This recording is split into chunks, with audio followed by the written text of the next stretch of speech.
For the life of me, I just don't understand why you would send a child to Woke U in the year 2023 if the kid's not studying to be a doctor, a lawyer, an engineer, some other profession that requires a college degree to obtain those six-figure jobs. To me, it's just not worth the risk. Hell, in some states, it's getting to the point where it doesn't seem to be worth the risk to send your child off to kindergarten. You send 5-year-old Huey off to kindergarten, he comes back home identifying as Dewey, and he asks you to flush him. I try to avoid speaking in generalizations. I'm trying to avoid labeling this next generation as a collective, but it just seems like we are raising a generation of victims. Seems like we are raising a generation that has absolutely no idea how real life works. I really do feel bad for young women. It's never been more confusing to be a young woman. You wake up some days and you're being convinced that you shouldn't be a woman, you should be identifying as a dude. The next day you're being convinced that you are entitled to certain things because you were born with an extra chromosome. There seems to be a lot of confusion amongst young women as to the meaning of Title IX. Now, full transparency here. I have not read the entirety of Title IX. I'm not a lawyer. Even if I read the full bill, I probably wouldn't fully understand it. But from my limited understanding, Title IX was implemented to ensure that no person in the United States could be excluded from participating in sports based on their gender. Keyword: participating. Title IX also makes it illegal to deny someone financial benefits like athletic scholarships based on their gender. The young women from the University of Oregon, the young women of Woke U, they have been indoctrinated to the point where they think Title IX entitles them to equal treatment and equal pay. And when I say equal treatment, these young women, they believe they are entitled to the same facilities as the men. They are entitled to the same budgets, the same amenities, the same money when it comes to NIL. Instead of the University of Oregon teaching these young women simple economics, they seem to be teaching them graduate level courses on entitlement. With that being the unfortunate case, Professor KC, he is going to offer a free course in Economics 101. There's no need to take out student loans. I'm offering this lesson free of charge. Although, if you're feeling generous, if you feel you gained something from this course, feel free to make your donation using the Super Thanks tab here on YouTube. Yesterday, 32 female athletes from the University of Oregon, they filed a lawsuit against the school, claiming that the university is violating Title IX regulations.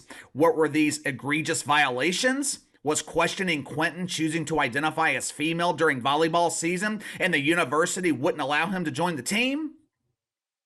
Of course not! This is Oregon. This isn't Omaha. Oregon is the land of rainbows and cucumbers. They're not going to stop a young man who's aspiring to be female from fulfilling his lifelong dream of spiking volleyballs in the face of his preferred gender. That wouldn't be very inclusive.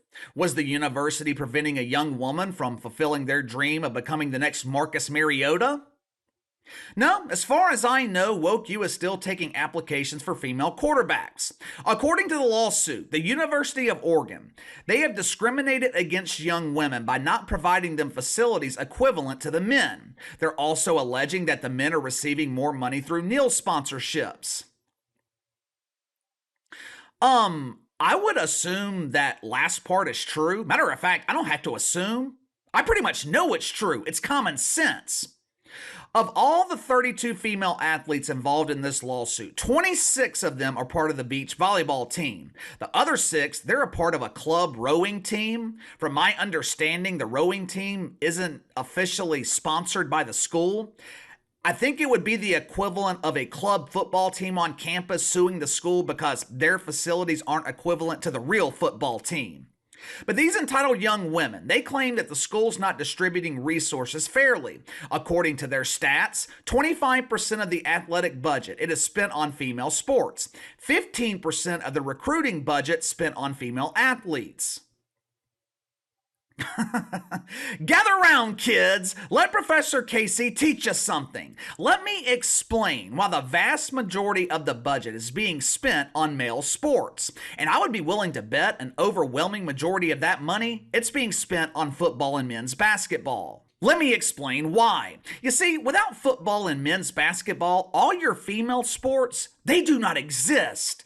Last year, the University of Oregon generated $103 million in revenue through sports. They spent $102 million. Based on my calculations, that would be a profit of $1 million. Now, I wanted to point that out to show you that it's not like the University of Oregon is rolling in money athletically. They're pretty much breaking even. The question is, why? Let's look at a couple of programs and see where all this money is going. Football was the biggest revenue generator, bringing in over $77 million with nearly $45 million in profit. Surprisingly, the basketball program at Oregon, the men's basketball program, pretty much breaks even. They're barely profitable, but at least they're making money, which is something that every other athletic program at the school fails to do. I found a list of every women's athletic program at Oregon. Check it out for yourself. Now, I'm no Confucius. I haven't had 20/20 vision since I was a teenager, but it seems to me that every single women's program at the University of Oregon has something in common with the WNBA dump. Every female athletic program lacks the ability to generate a single peso in profit. According to the mainstream media, women's college basketball exploding in popularity. That popularity, it translates to a loss of $2.5 million a year. Take a look at the volleyball team, which is the group that filed this lawsuit. Volleyball team, the team that competes inside of an igloo because it's too fucking cold in Oregon right now to play volleyball on the beach.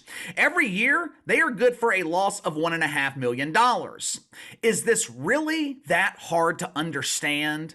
I know these young college kids lack real-world experience. I know equity sounds really good inside the fantasy of a college classroom, but in the real world, equity does not exist.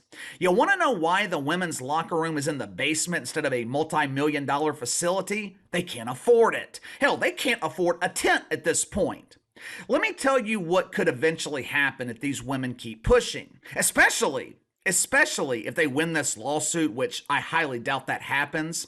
It's hard to implement change when you don't have any leverage. These young women, they are pushing and pushing and pushing for equity. Eventually, someone will push back. You want multi-million-dollar facilities? You want to sue me? You think you're being mistreated because the men who generate all the revenue are properly compensated for doing so? Fine. Volleyball? Gone. Softball? Goodbye. Tennis? Eliminated. Gymnastics? Who cares? Now, obviously, this wouldn't happen in today's climate because these universities, they'd be afraid of the backlash. But if colleges and universities operated like the real world, a real business, this would have already happened. Businesses, they wouldn't continue operating divisions that never turn a profit and lose millions of dollars every year. From what I understand, and again, I'm not very knowledgeable when it comes to legalities, but from what I understand, these young women, they are also suing the University of Oregon because male athletes receive more money through their name, image, and likeness deals. In terms of endorsement money through Neil, the football team, they've got 3 players in the top 100. I would imagine that all women's sports combined have 0 players in the top 100 at the University of Oregon. Well, this is outrageous! These damsels in distress, they are being discriminated against because they don't require a tuck-friendly bathing suit. Okay, well, let's just think about this logically for a second. Every Saturday, millions of people are watching Oregon football on television. Last night, they played in the Pac-12 championship game. Ratings aren't available just yet, but I would estimate 4, maybe 5 million people watched that game last night. Hell, last year, the Pac-12 championship game drew 6 million people. Now, let's compare the size of that audience to volleyball. How many people are watching Oregon volleyball on TV? They had 3 volleyball games on national television this year. September 17th, FS1, 325,000 viewers. October 22nd, ESPN, 103,000 viewers. October 29th, ESPN, 96,000 viewers. You could combine all 3 games, and the volleyball team, they would reach about 10% of the audience of one Oregon football game. Is it really that hard to understand why the football players are earning more money through sponsorships? If you were a company and you were looking for athletes to promote your brand, who are you going to hire? Are you going after the people who have millions of eyes on them every Saturday afternoon? Or are you going after the athletes who can't draw millions of eyes the entire season? According to the lawsuit, the Oregon volleyball team, they were competing in a public park this season. Allegedly, the bathrooms at this public park lacked doors on the stalls, wasn't properly cleaned, there was allegedly doodle on the floor. According to one player, they were unable to practice one day because a corpse was found in the park. Yeah, that's pretty bad. These young women shouldn't have to deal with that. I wouldn't want my daughter going to volleyball practice and having to step over a corpse to go after a loose ball. I think that one complaint, I think it's legitimate. Is it cause for a lawsuit? No. If you're going to sue anyone for that, you should be suing the city of Eugene, Oregon. I would assume that public park is owned and operated by the city of Eugene, not the university's responsibility to maintain it and clean it. That responsibility falls on the city. Shannon Terry is the founder and CEO of On3, which is the Neil collective that was cited in this lawsuit. On3, they provide valuations on college athletes. Now, this was the company that had 3 Oregon football players ranked in the top 100 nationally. According to Shannon Terry, every female athlete at the University of Oregon, they receive $150,000 every year through scholarships and perks, $600,000 over 4 years. At the same time, every female athlete at Oregon fails to generate a single dollar in profit. Seems pretty simple to me. Over 4 years, you're receiving $600,000 in benefits and you're filing a lawsuit claiming that you're being discriminated against? I'll be back later today. We're going to do a second video today, but in the meantime, give me your thoughts on this. Make it make sense. Volleyball players, along with a rowing team that isn't even an official sport at the school, they file a Title IX lawsuit against the University of Oregon. Maybe someone with a legal background can explain this better than I did. To me, this lawsuit seems frivolous. Only part I agreed with was the alleged conditions at the public park, but other than that, I just don't see where this lawsuit has any merit. What about you? Let me know. Sound off in the comments below. Like, subscribe, share the video. I appreciate you guys and your continued support. Best way to contact me is by email at btlkc84@gmail.com, KC_BTL84 on Twitter. I'll see you guys later.